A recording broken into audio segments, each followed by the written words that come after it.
welcoming you once again back to another concert of the Token Creek Festival on the YouTube. We're very grateful, I should say, as I have before, to Sarah Schaefer, John Schaefer, Jeff Stanek, all the folks who are putting this together back in Wisconsin. And today's program, I am actually the composer of the pieces on the program, so I will be speaking in what is known as the first person and giving you a little background. Hopefully not too much, because in some cases the background was surprisingly complex. The first piece is a piece for two cellos, two pianos, singer, soprano singer, and some auxiliary instruments which are played by the cellists. And it's entitled Between Two Worlds. The poems are by Robert Bly, and there are interpolated, shall we say, they're not really poetic sections throughout from actually two other authors. The poems are tough poems, and they deal with really essentially with two eras in American history. One, the turbulent first civil rights era of the early 60s, the Martin Luther King time. And then soon thereafter, the Vietnam War. And we know, of course, that Bly was one of the leading protest poets in the Vietnam War. And the poems are, I think, quite fearless engagements with their subjects. And pithy enough that one memory I have of this performance that you'll hear at the Token Creek Festival was being accosted not once, but more than once by patrons.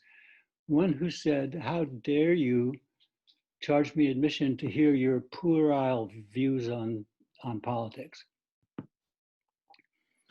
Well, it was important for me to write a piece with this sort of subject matter. I was asked around the time I started this piece to do a piece based on the journals of Goodman, Werner, and Cheney, who had been on their way, or I guess just arrived in Mississippi in the summer of '64, and were murdered by members of the Ku Klux Klan. We, in another group from Boston, arrived to join that group in Mississippi shortly after, and were teaching at the Tougaloo College for the summer and helping with the voter registration movement. And I felt that that was an exploitative thing for me to do, to write something on those texts, but I did want to find a text where I could deal with some of the same subject matter, which is why this Bly collection was so favorably available at that time. Next, you will hear a very different kind of piece for a very different kind of combination. This is a work for countertenor and viol consort.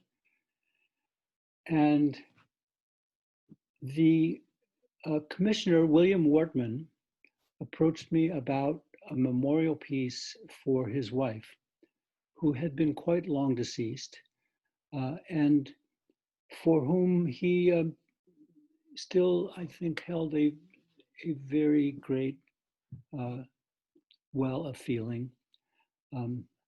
He made it very clear that he was entrusting with me quite a charge of emotion, and I immediately began looking for poems in the 19th century by his stipulation. And I proposed a bunch of Emily Dickinson poems, and he said no, they were far too abrasive and not at all what he was looking for. And I did then find a very distinguished poem by Longfellow called The Cross of Snow, which was a memorial to his deceased first wife. And the string of texts which follows really came as sort of and well, as logical additions to that poem in terms of the emotion of the piece. And one of the things I was engaging really was also the sound of the viols with their very distinctive attack, the sound of the countertenor, which seemed to me particularly suited to this kind of text, and the great opportunity for me of writing for the first time for a viol consort, which is an ensemble with which I'd worked as a performer but never had the chance to compose.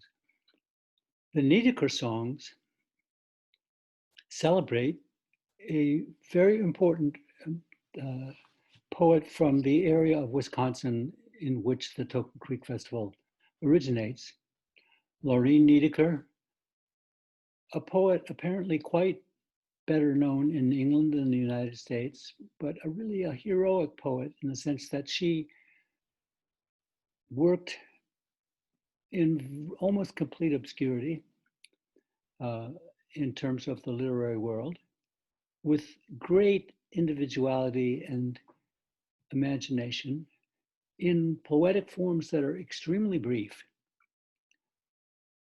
She, at the time of her death, was working cleaning houses and as a secretary, and it's so clear in these poems that her voice, her poetic voice, was firmly her own and firmly established. Now, there are 6 poems in this setting, but they're only a few words long each. So what was the challenge of the cycle was to make discrete and clearly etched songs, but to weave those songs into a tapestry which becomes sort of one large song. And her subject here is disappointment in love, sometimes expressed, as I said, with only a phrase or two, and occasionally spelled out a little bit more plainly. She lived on an island in the middle of a river, so water plays a familiar, often familiar role in these poems. But I think what you hear, I hope, in the voice of the songs is a distinctive poetic imagination translated into a kind of mini song cycle. The whole of the piece is really the length of one large song. The segue to the last piece is about as jangling and inappropriate as it could be, I suppose, in terms of the sound of the piece. It's a piece for duo piano, and it was a commission in honor of Peter Diamond, which was the idea of his wife, Kate Diamond.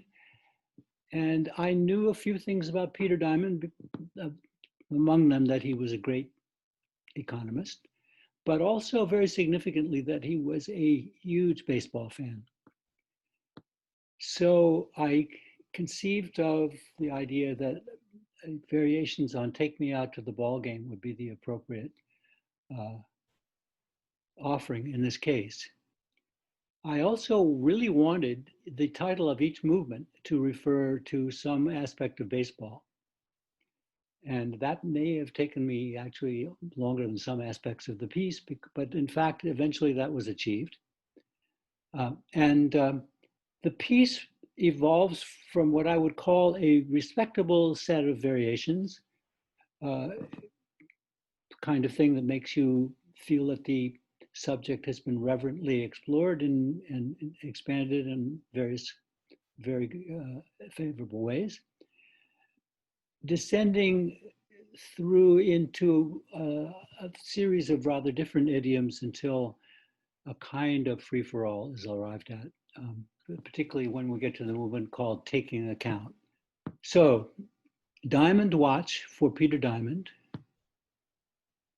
preceded by Between Two Worlds, Cross of Snow, and the Niedecker songs.